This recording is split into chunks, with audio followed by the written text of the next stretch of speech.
the Optimalist podcast, where we examine the higher order capabilities we need for an optimal future with AI. I'm Sarah, your host through this exploration of mindfulness, attention, focus, motivation, and engagement, all elements of human flourishing. So how do we cultivate them? Today, I speak with Lauren Kaufman. She is the Director of Literacy K-12 for a school district in Long Island, New York. And before I go on, I'll just say there's so much Lauren has contributed to that you're bound to be connected to something she's done or someone she's worked with. With over 18 years in education, she served as an assistant principal, elementary instructional coach, an elementary and middle school reading specialist, a new teacher mentor coordinator for K-12, creativity camp enrichment program supervisor, and a second and fifth grade classroom teacher. Her professional passion is to empower teachers to lead so they can share their gifts with others and develop lifelong literacy practices in all learners. Lauren enjoys sharing her learning through blogging on her own platform. She is a contributing author in George Couros' book, Because of a Teacher, Lainey Rowell's book, Evolving with Gratitude, IGI Global's Designing Effective Distance and Blended Learning Environments K-12, is an author for Edutopia, and a guest blogger for the Teach Better team, Future Ready Schools, and Defined. Lauren appreciates sharing best literacy practices with colleagues and wholeheartedly believes in developing powerful professional learning communities and networks that cultivate meaningful, relevant learning and growth. Listen as Lauren and I discuss building connection and relationships in a school organization by leading through a coaching mindset. All this and more in today's conversation. Having kids learn how to read and capture very amazing things from text and have those aha moments, it lit me up inside. There's nothing better than seeing kids happy that they're learning new things. So yeah. It really got me excited to explore literacy a little bit further.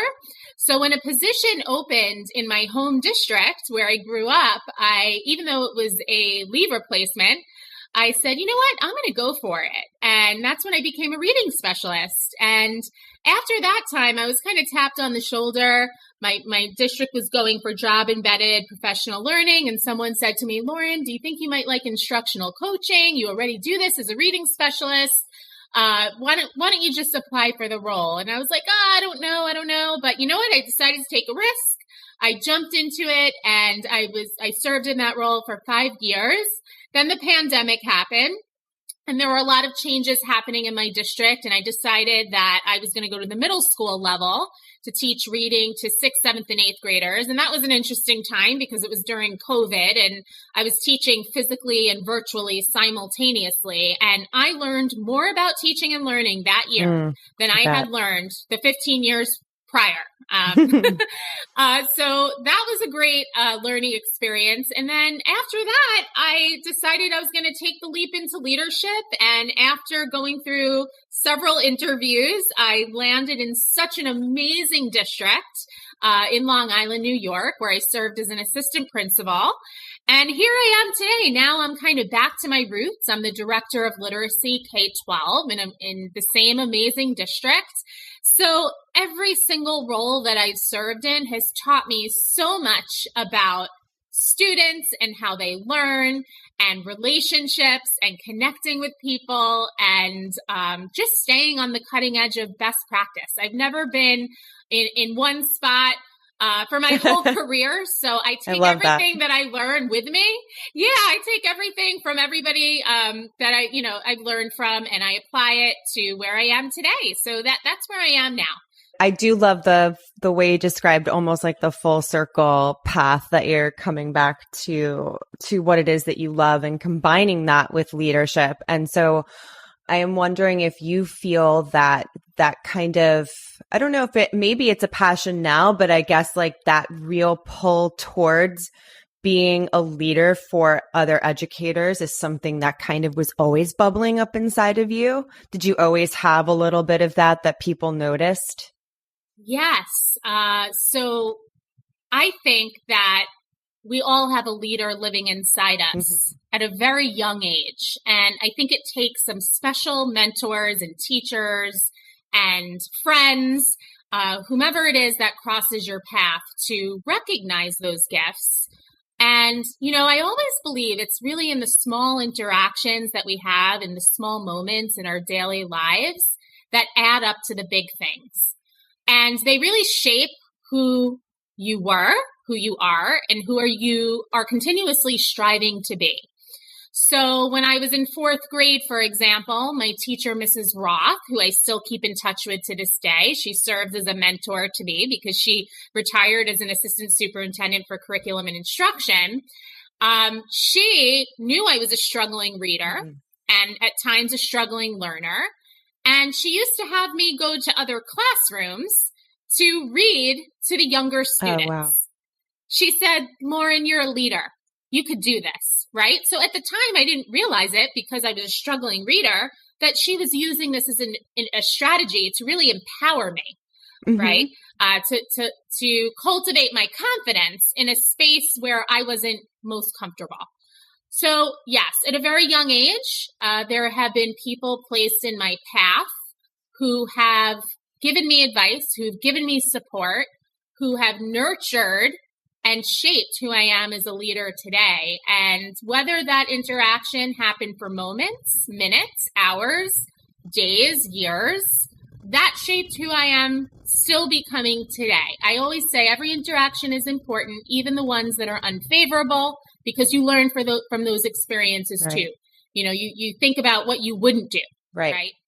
And I'm thinking about how probably when you were growing up, when you're encountering all of these experiences that now shape who you are today, and this goes for anybody listening as well, we probably wouldn't have used, the teachers that you had when you were a child probably were not using something like the phrase coaching mindset at that time. But it sounds like that is very much like what you were experiencing. A lot of elements of what we would say go into that kind of leadership today. And so I'm thinking about everything that you're saying about connecting, like that's a relationship that she built with you just by kind of giving you that opportunity. Right? She's building a relationship of trust with a student. And so I'm thinking about how all of that kind of ties into the way I know that coaching is a big thing in your position right now. And so I'm wondering if you could talk a little bit about that. Is that, the building of relationships and connecting to, I guess, other educators, like what does that look like in your role? Sure. Some of the things I think about when I'm approaching leadership is that there are no titles to me in an organization.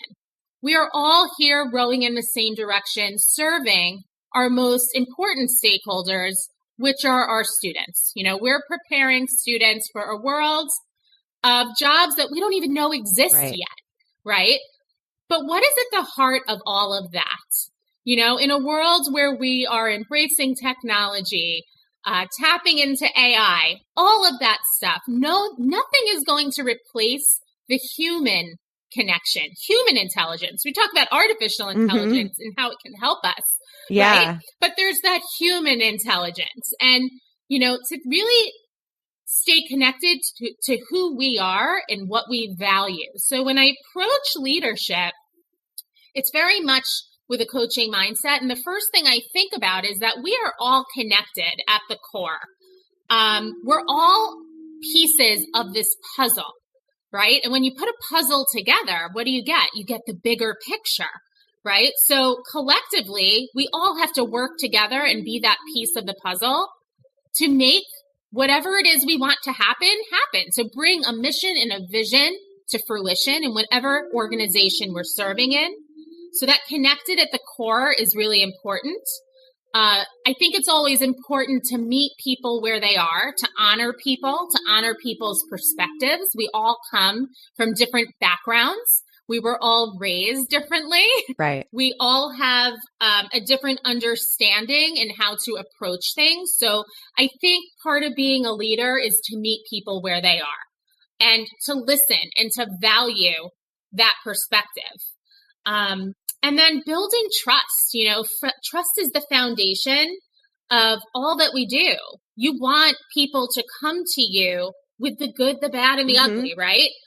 There are a lot of things that come up on a day-to-day basis. A lot of things we have to problem find and problem solve. Problem finding is sometimes harder than problem solving, right? Because if we problem solve together, we already identified the problem, right? But sometimes it's harder to find the problem.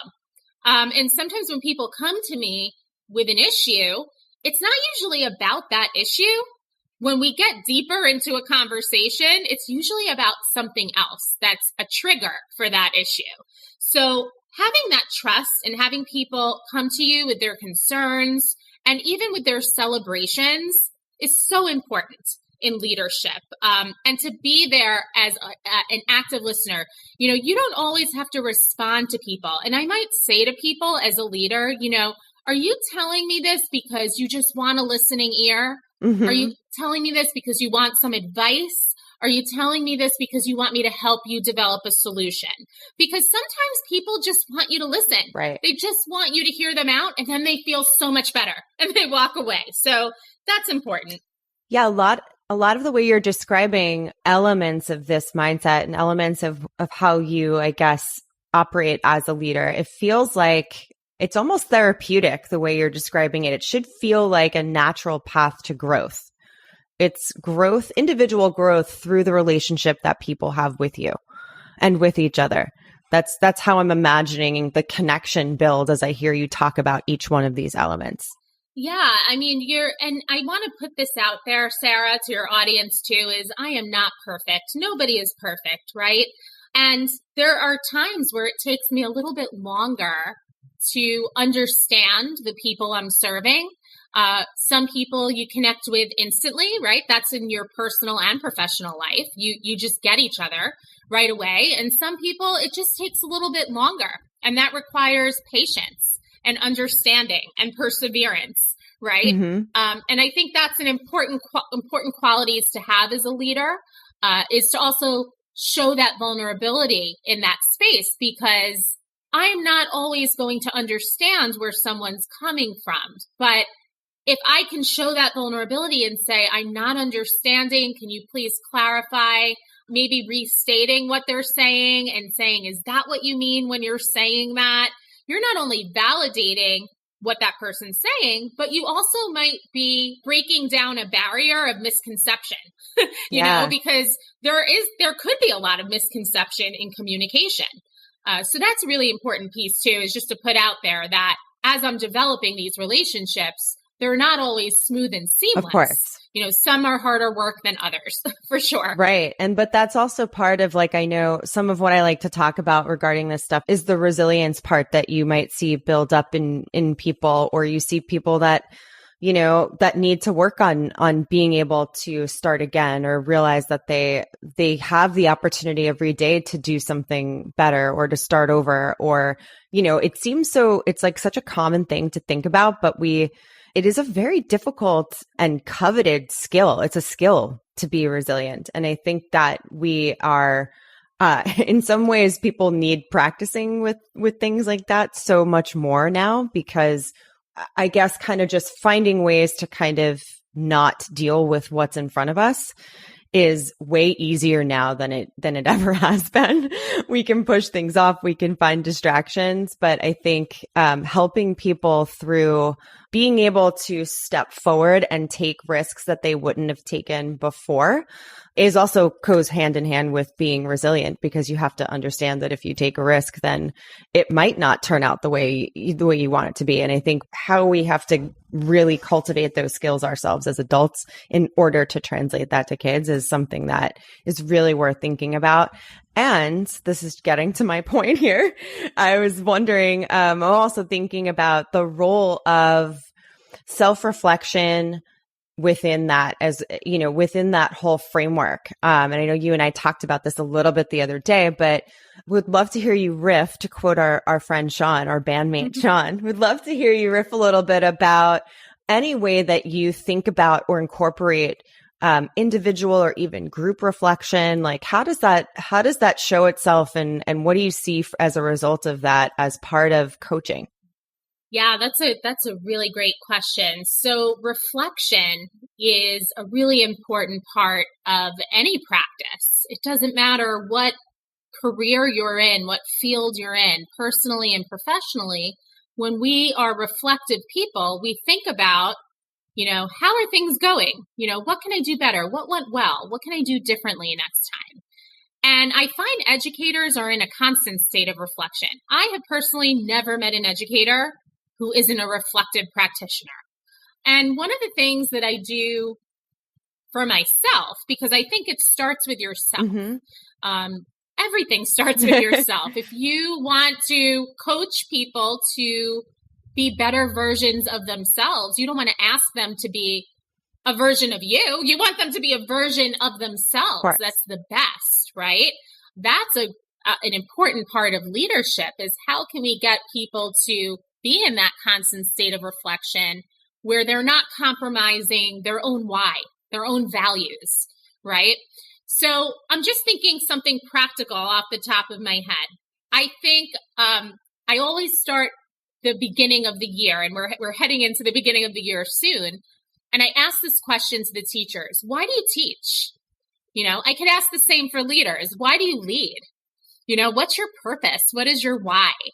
And sometimes that's a hard question for people to answer, because you really have to go back to your core values. Well, what is it that I value? What comes first? Is it family? Is it my passions and interests? For me, it's my family. I love to write. That's how I reflect on my own learning, and I think about my own learning, and I process. For some people, it's going to the gym, right? Right. For some people, it's hanging out with friends, going to the beach, whatever it is that you value. What you want to do is you need to create a space for people to feel calm so that they could be in that state of reflection. And then not only create that space, and while asking that question, why do you lead? Why do you teach? But getting them to revisit that. That's important, to take that same question and see the evolution of an educator, of a student, of whomever it may be that you're asking these questions to, and getting them to respond again. And getting them to respond using any pathway they wish. Some people love to journal. Some people love speaking into a video. Some people love turning and talking, right? Right. Some people like jotting some thoughts on a Post-it. So giving choice through reflection is super, super important. With that said, I'd like to add this too. My superintendent had recommended a book to me that I constantly revisit, and I know this question usually comes at the end of your podcast. That's okay. But I have to say it now. It's The Four Agreements by Don Miguel Ruiz. Have you ever read that book? Not in a while, but I have, yes. Yeah, it's one of those. It's not a thick book. It's a pretty thin book. You can get through it pretty quickly. And I have it on my Audible, and I have a hard copy of it.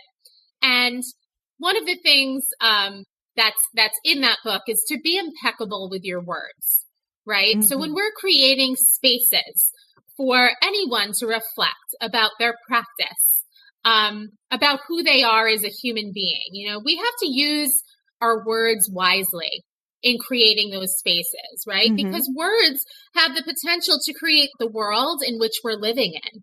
So we have to be mindful of our word choice and think about, what are people's strengths? What are their hopes? What are their needs? How can I support them to reflect with intention and purpose? So I think when we talk about reflection, it's just not something that we do. It's something that we have to live. And we want it to be something that comes authentically to people eventually. It's a practice that we want, after. It doesn't have to be after every interaction or after every lesson we teach or after every professional development I lead, right? If we're always doing that, we're too much in focus mode there. There's a little neuroscience for you, Yeah. But it's when you're in that diffuse mode, like we were talking about the other day, and you get to be in that reflective space, of connecting all the dots about, well, how did my week go? How did my Mm-hmm. day go? That's when people really get to, when they're most relaxed, right? When they don't have to be so focused on something.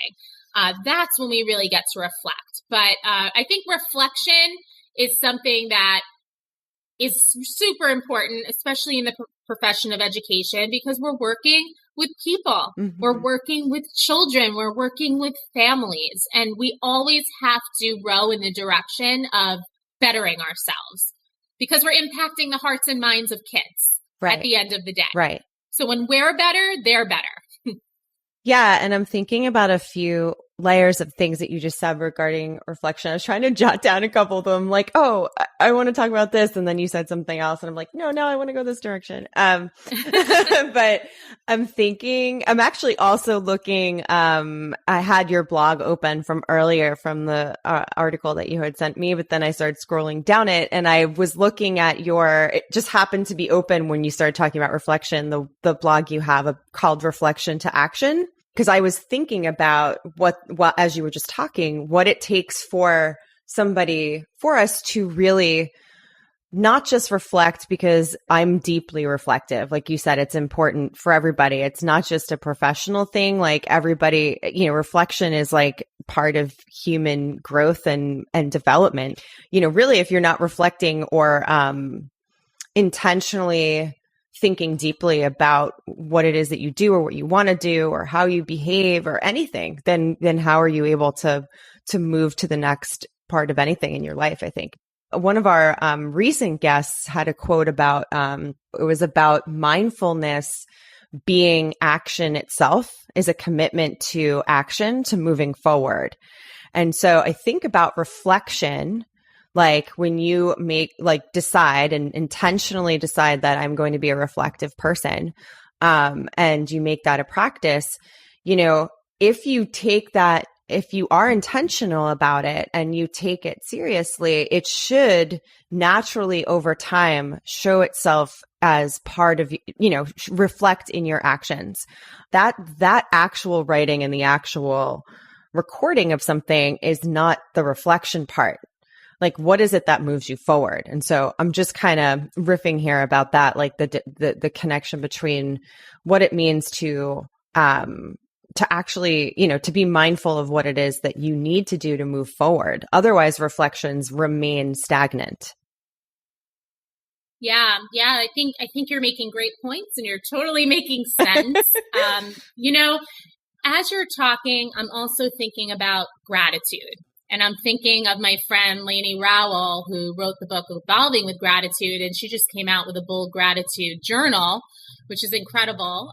Shameless little plug for my friend. Yay. But the reason why I bring it up is that when I read her book about gratitude, I always felt like, how can I work gratitude into my practice? And gratitude is something that you do have to live, and it looks different for everybody.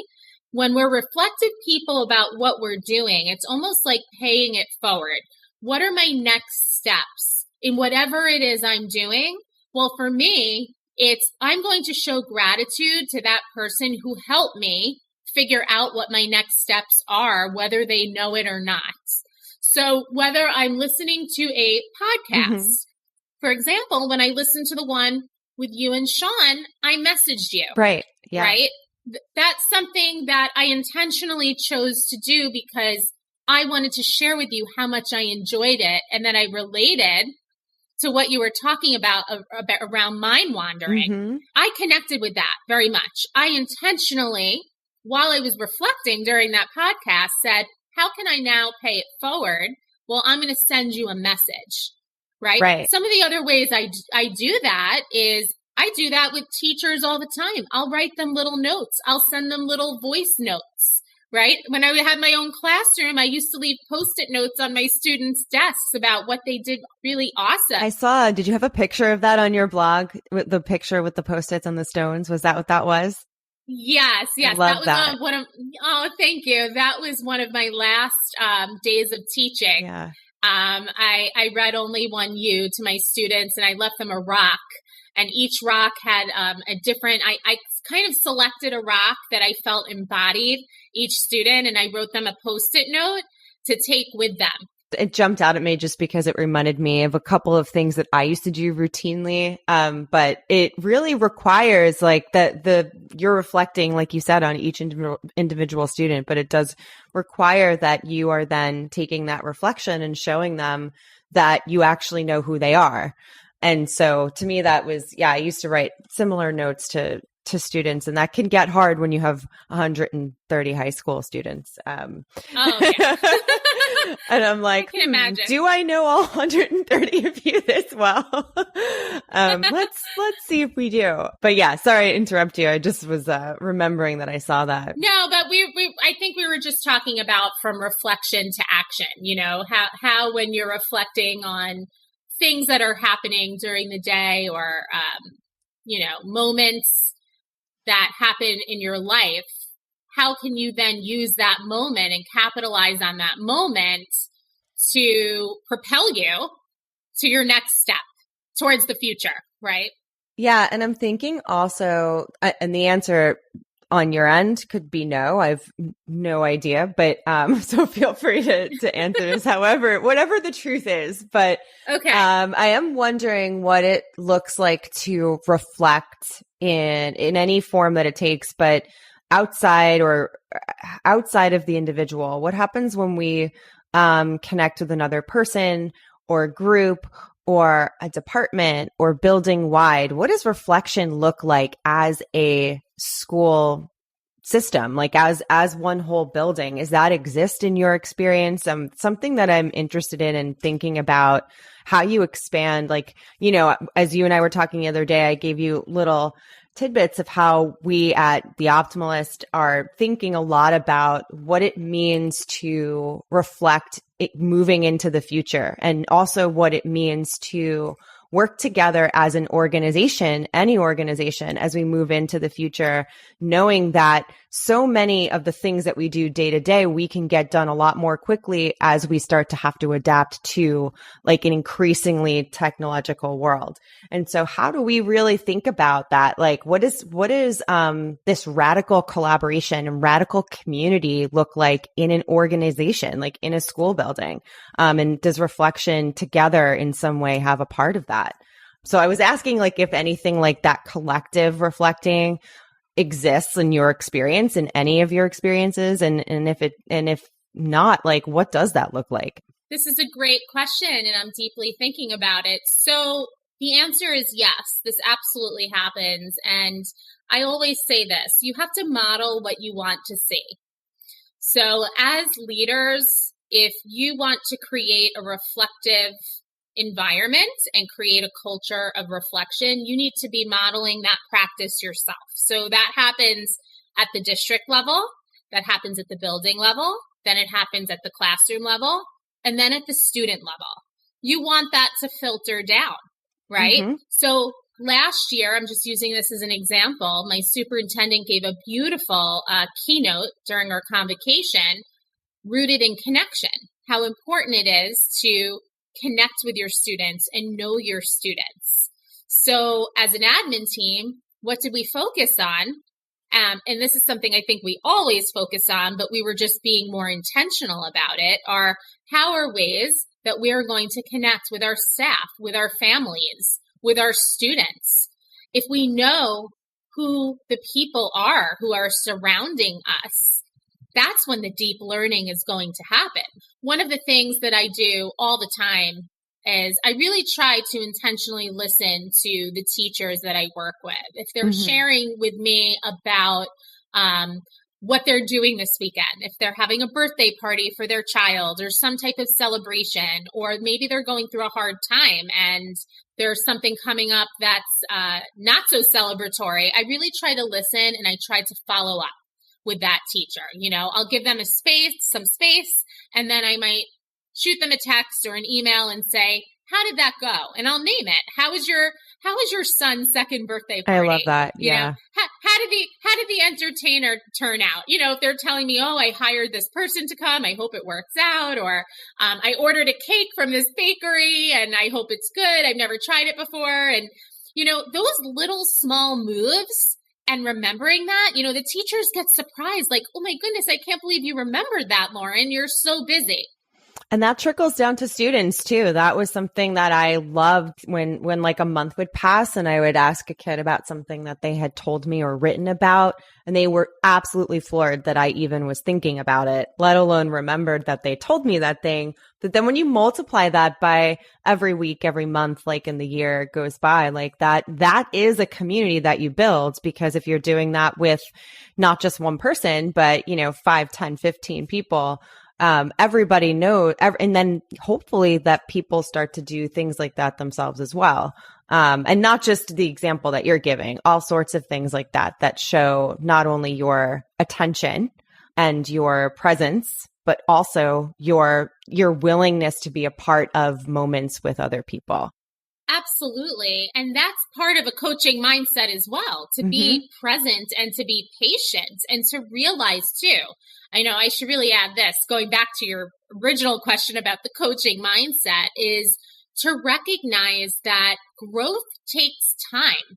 Yes. We can't expect to implement moves and change and think that it's going to happen overnight. These things aren't always as easy as they appear, right? It's those small collective moves that have that big impact, that ignite change. Yeah. You know what? That's actually what I was thinking about. I didn't say it this way earlier, but when I was bringing up resilience and also action, it's easy to give up or feel like we can't try something again or do something over, because the actions, like you're calling them, these small moves, these like little increments, they can feel in the immediate like nothing is happening.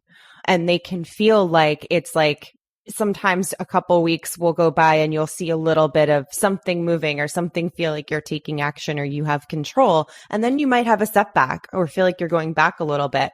But that's the way you react to that is part of the action.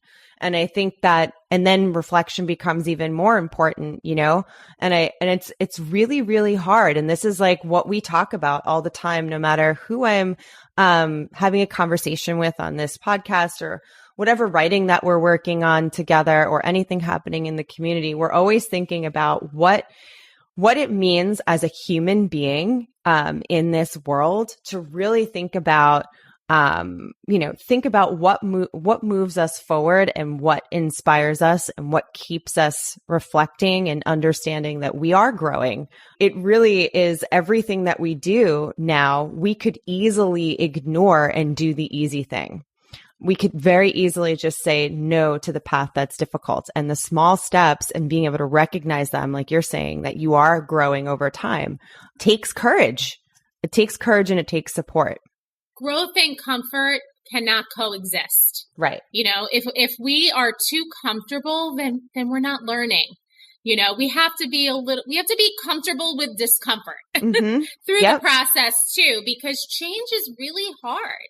And whenever this educational landscape that we're living in is constantly evolving and it's moving quickly. And the kids that are coming to us today, they are coming with different skills than they've come to us with years ago. And you're right. They're used to short bursts of information. They're looking at social media. They're looking at TikTok and Snapchat, and they like that short burst of information. So slowing down and being mindful and getting a community of learners to connect, that could be a challenge sometimes. And that when you get to a place where you're noticing that your colleagues or your students are having that stamina to get through that learning task, like, oh, this must be powerful and this must be worthwhile. Right. And one of the ways to do that is knowing who they are. How do my colleagues learn best? How do my students learn best? What resonates with them the best? And a lot of the time, it's planning learning experiences where people feel connected to and they value, and what could they take with them that's meaningful to them that they can implement in their practice tomorrow. So going back to your question earlier about engagement and reflection, about one of the things that I do is, I asked, in connection, making sure that it filters through an organization, is I asked the teachers, what book turned you into a reader? What a great question, right? Yeah, that is. Because, and when I asked that question, I had to look around the room, and I was really watching all of the teachers go through their mental file cabinet, going back decades maybe in time, when they really thought about that. So I had them curate their answers in a Wakelet collection. And then when they get to see each other's answers, they're like, oh my goodness, I love that book too. That book was mentioned 3 times, like The Great Gatsby. Right. I love that book. Or the Babysitters Club series. I love that book. Did you take your kids to see that movie? And, I just sat back that whole department meeting, I don't even think I talked. I think everybody was just so engaged in conversation, but talk about connection. So I'm doing something very intentional. I'm taking a question, which is connected to literacy, right? Mm-hmm. And getting people to think about books that hook them as a reader and when they first became a reader. And then the cross-pollination of ideas. Like, oh my goodness, I've never read that book. I must try that book. And oh, I can't believe maybe 2 teachers that aren't as close because they're not on the same grade level. They now realize that they have this book in common. And now they're having this whole conversation. So I stop the teachers and I say, oh, wouldn't this be awesome to do with your students? Yeah. And you never know what, going back to just mentioning action again, like that is a reflective activity that then like promoted and encouraged people talking and connecting. And then you don't know, like you said, you don't know what becomes of that after people leave that room. There might be a book club forming amongst people that previously wouldn't have been speaking about books with each other. Or maybe it doesn't happen right away, but a couple months down the line, they cross paths again. And, you just don't know what actions are going to come from just that simple moment, that you drop a question like that, which is something that's always exciting to me. Yeah. Who knows? There could have been like a Babysitters Club viewing, An adult slumber party. Yes, which I would love. Which now sounds really fun to me, and now I want to tell my mother to not throw out all of my middle school books that are in her basement because I had all of those books, all of them. So it's funny how even just a mention, like in passing of something from that time, just sends you into a whirlwind of memory. Oh my goodness. So we're kind of nearing the end to closing up here. Is there anything that you wanted to impart with people here? Maybe there are people that that are kind of embarking or getting started on a journey of starting to really embody something like the coaching mindset. If you wanted to leave people with any advice for really diving in this school year, that might be fun. And then we'll move into our final questions. Sure. So if you're looking to embody a coaching mindset, I think it starts with understanding who you are, because who you are is how you lead, as Brene Brown would say. Yeah. And I love that quote. And when you know who you are and what you value, you can then help others discover that. And it doesn't have to be the same as you. Mm-hmm. And I think that one of my missions and one of my purposes as a leader, and something that I really live by, and this came to me really over time. It's kind of like the evolution of me, is that I am here to serve so that I can recognize the gifts in others and that they can spread that goodness with others and the rest of the world. I love that. And if I were to impart anything on anyone today, is help people discover their gifts, see the good in people, invite perspectives that are not of your own. It's nice to commiserate and have people who agree with you, but it's awesome to have different perspectives. And, I'll bring back my mentor, Linda Roth, who was my teacher, and I still speak to her every week. She said to me as I was going through all my interview processes for, being a leader, she said, Lauren, that saying, great minds think alike. She said, I think great minds think differently. So really invite different people into your space and learn from them. Learn from the room. We are better together. Use the expertise of others I'm a big fan of distributive leadership, is to really elevate others, capitalize on their gifts, and work together. You don't have to know it all. Even in a coaching mindset, that's a coaching mindset, is to elevate others, use their gifts, and create something beautiful together. And that's really my advice. Be collaborative.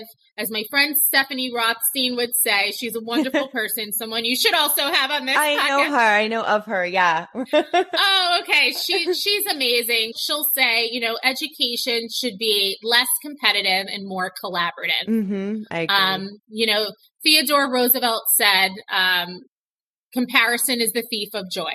Mm-hmm. Focus on what you want to do. What are your goals? What impact do you want to make on the world? And share your gifts. So that's my advice. Well, that was a perfect summary. Sometimes when I ask people for advice at the end, they weren't expecting it because I never know what I'm going to say. But that was a great, I think, little package of leadership advice. So thank you. And you know what? I owe it to my writing, because if I didn't write constantly, it wouldn't have came to me so quickly. Wouldn't have come to me so quickly. I'm sure that's your reflective process, and I think it's really clear because your blog is really prolific, and we'll link to it in the show notes, and you can ask people to follow you in momentarily when we get to that ending portion. But before we do that, I want to just give you an opportunity to share anything that you are reading or watching or even listening to, and that can be music or podcasts, audiobooks. So anything you want to share with us in any amount of detail, this is the time to do it. So we can get a full picture of what's being pulled into your brain these days. Okay, so this is a loaded question because, like some other people have shared with you on your podcast, I'm not just reading one book at a time. I'm reading multiple books at a time. And I haven't always been that way, by the way. This is something that has happened in the last couple of years. I read a little of this, and then I read a little of that, and then I get ideas and piece them together. So the first book I want to share, a friend recently shared this book with me. It's a picture book, and I know that this is only audio, but but you can see me, so I'm holding up this beautiful. Oh, I have that book. Yeah.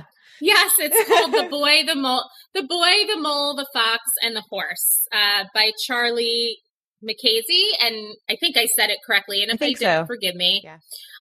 But when I read this book, the font in the book, it's kind of scripty, and it really makes you stop and slow down as you read it. Yeah. And you're not just skimming it, you're really savoring the words. And every page in this book is like a beautiful quote that needs to be shared with the world. So I'm gonna read this quote from the book because I actually tweeted it a couple of days ago.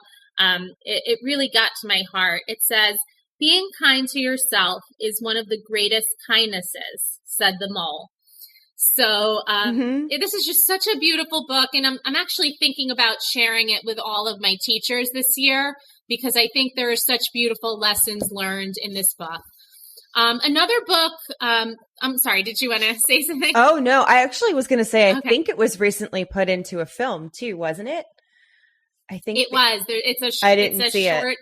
Yeah. A short animated film, and I haven't seen it either. This is a book that I just discovered a couple of weeks ago, and even though it's been around for a little while. Another book that I'm reading now, we're reading as an admin team actually, is Getting to Neutral by Trevor Moawad.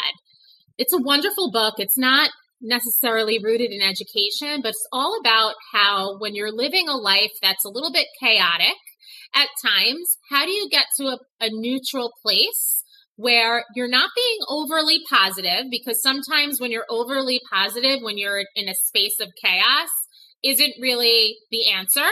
But getting to a place where saying, what is my next step? What's in front of me? What do I need to do next? And then focusing just on what's in front of you instead of the whole picture, which can be overwhelming sometimes. And Trevor, He's passed away since he's written the book, but the book was published, I think, in 2021, and he passed away shortly after. He gives some real beautiful nuggets of advice in the book for how to live your life feeling a little bit more balanced. So that's one that I'm reading right now. Another one that I'm reading is called The AI Infused Classroom by Holly Clark, because I'm captivated by AI and ChatGPT, and I'm trying to learn ways that I can lift the level of professional learning experiences and making it relevant for the teachers this year, and how can they embed some of these AI techniques to make writing a little bit more easy for their students, or a little more seamless, I should say. And, you know, AI is not going away. So how can we use technology to enhance our writing and not replace, again, our human intelligence? But this is a real great practical book. Another one I'm reading is Leading the Whole Teacher by Allison Apsey. I love Allison's voice. She's was a principal for many years. Now she's a consultant. She also just wrote the book Lead with Collaboration with Jessica Gomez, and they have some wonderful practical tips about how to lead staff meetings with real practical, fun, engaging activities. And I have to give a shout out to The Innovator's Mindset by George Couros. He has always been a mentor to me, and I always revisit that book. It's a timeless book when I need some inspiration. And podcasts, oh my gosh, I'm constantly listening to podcasts. Me too. If I listed them all, we would be here another 2 hours. Well, what's the last thing you listened to then? What's the last one? I was actually listening to the Cool Cat Teacher, Vicki Davis's 10-minute podcast. Even though I listened to yours right before then, preparing for this podcast. And I always listen to Sean's, and I love Adam Grant's podcast and Brene Brown. Yeah. And, oh my gosh. I haven't listened to Adam Grant in a while. I have to go back. Oh yeah. I love his Rethinking podcast. And of course, Lainey Rowell's Evolving with Gratitude podcast. But the 10-minute teacher podcast, I often share that with my teachers because they have, it's just short bursts of conversations around very different topics. And she's having this whole series on AI, on how we can implement and use AI in our classrooms. And it's a whole series on it. So she's inviting different guests about how they have used AI in their classrooms. And so I like it, and I share it with teachers because time is of the essence in education. And, that's one thing that we just don't have enough of. And I feel like a 10-minute podcast for teachers is easily, it's doable. It's something I can even have them listen to in a staff meeting. Yeah. And then reflect on it. So I love her concept around the short, remember we were talking about like short bursts of information, like these short bursts of conversations that are really impactful. Yeah. And 10 minutes is way different than 5 minutes. You can really get pretty deep in a 10-minute period of time, especially if you are doing a series, like you're saying, if you do multiple sections like that, all about one thing, like all about AI, it builds up over time, especially if you're doing it together and then reflecting or talking about it or writing about it. 10 minutes is a good chunk, I think. Absolutely. Cool. Well, was furiously typing down you might, now I'm just counting 1, 2, 3, 4, 5. You might actually be the most books. You may have just topped it. The most books, that anyone has recommended in one episode. I think 4 was the leader before that, but you're right. So many people are, doing that these days. They have usually multiple genres. I'm someone that does a fiction and a nonfiction at once. They don't, not necessarily related to one another, but I like to turn off one part of the brain and turn on the other back and forth. So often that's what I'm doing. Or I'll have like something really old, like The Great Gatsby that I was reading with Sean last week. I'll have something really old around and then pair it like at the same time reading something that's like a brand new release. So trying to keep my brain moving in different directions. And now we're up to the very, very last question is if you could give us or some insight into a method of attention or focusing that you use to stay present or mindful or to get yourself in the zone of, it could be a something that gets you in the zone for working or focusing on something that you need to do or something that helps you be present and attentive just in your life. If you have something to share with us. I do. So I think this is something I struggle with a lot. I have my hands in a lot of different things and I'm always multitasking, and I need to actually stop and slow myself down at times to say, Lauren, it's okay if that doesn't get done right now, or you need a minute to just breathe. So the only thing that really gets me there, and I'm a work in progress, I really am, because I am very guilty of doing too many things at once. But what gets me to slow down is going for walks every single day, especially when the weather is nice. I love my outside walks because that's a time for me to either listen to music, to listen to a podcast, to listen to a book on Audible.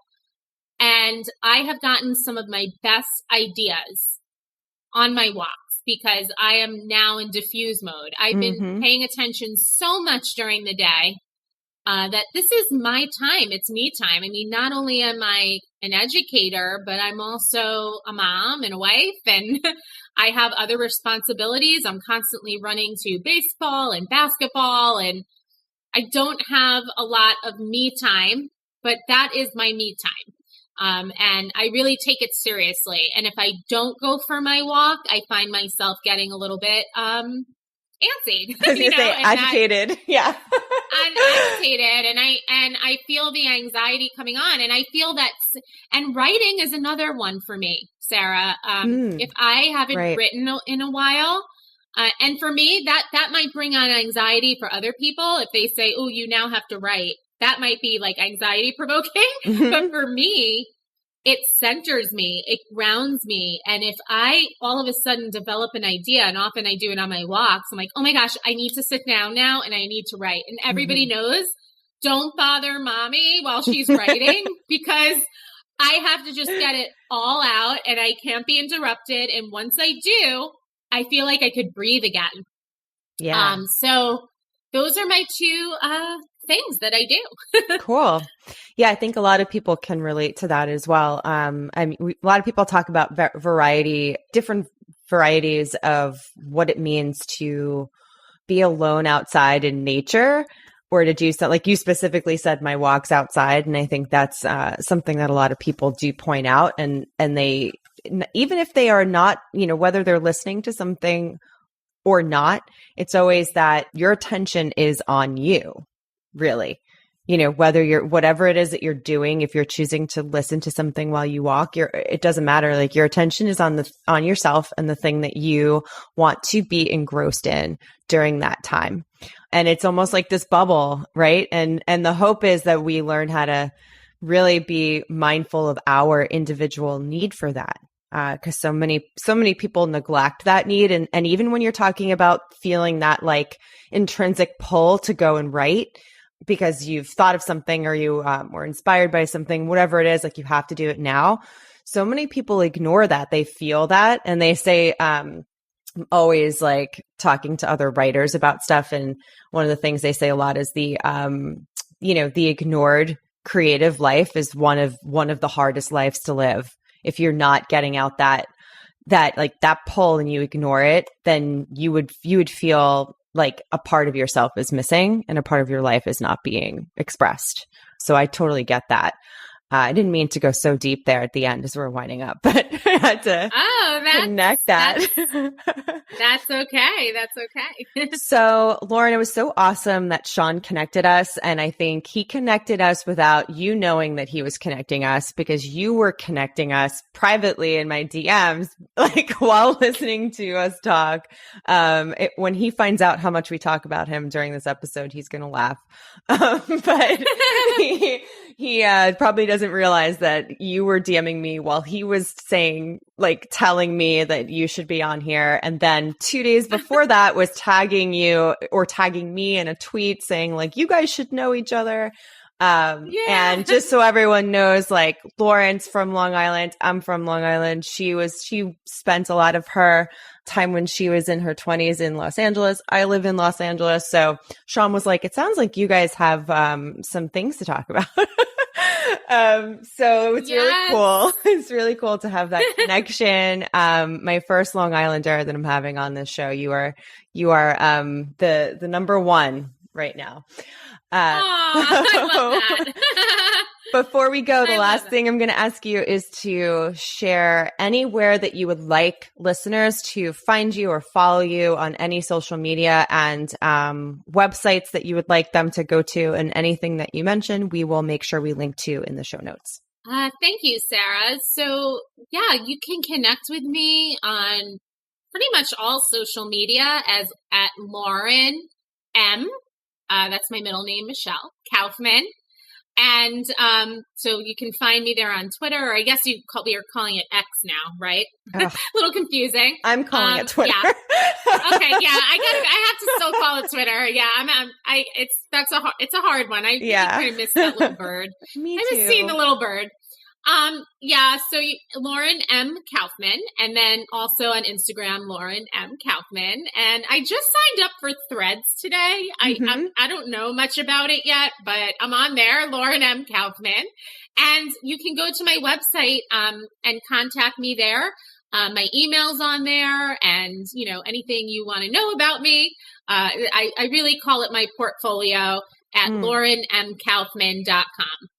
So, connect with me. I love connecting with educators. Yeah. Or anybody who wants. And you're very active out there too. I do now that as soon as it's one of those things that as soon as I was connected to you, now I'm seeing you in places like you're very active and a good person to connect with online, I think. And the Thread, I think you're now also officially the first person to plug their Threads account on here as well. They're starting to pile up, right? All the things we have to tell people about ourselves. I know. You know what? In one space that I'm not in, and everybody else is, I don't know if what you'll think of me, but I am not on TikTok. And I'm not either. And most people are, and I just don't know. I say to myself, I just don't want to be. I just don't want to be. I don't know if I can get into another space. It's just another distraction it's too many. For me. We don't first of all, we don't need any of them. And we're putting ourselves out there because we are finding ways to make them meaningful. At least the people I think that we interact with are doing them in a way that's meaningful, but we don't need another one. That's what I think. Exactly. That's how I'm feeling right now. So to be pulled into another direction. Okay. Well, it was great to have you here. And I know that we'll be talking very soon now that we are connected in almost every space on Earth. Yes. Thank you so much, Sarah. It was a pleasure. I'm honored. Thank you for having me. Many thanks to Lauren for joining me today to talk about how important it is to inspire leadership in every one of our teachers, who then in turn will go and inspire the same ideals in our students. But I want to know what you thought. You can let us know by leaving a comment on Substack, a review in Apple Podcasts, and you can reach me on Twitter at scandela9. You can listen and subscribe to the Optimalist podcast wherever you love listening to great podcasts. New episodes are released every Wednesday, and links to all of these resources are available in the show notes. The Optimalist podcast is brought to you by Engageable, the only app that gives you the mindful pulse you need for better attention. And it's free. Create an account today at getengageable.com or by downloading Engageable on any iOS or Android device. You can also follow us at GetEngageable on Twitter and Instagram. Thanks for listening to The Optimalist. I'll be back next week with a new conversation. Stay engaged.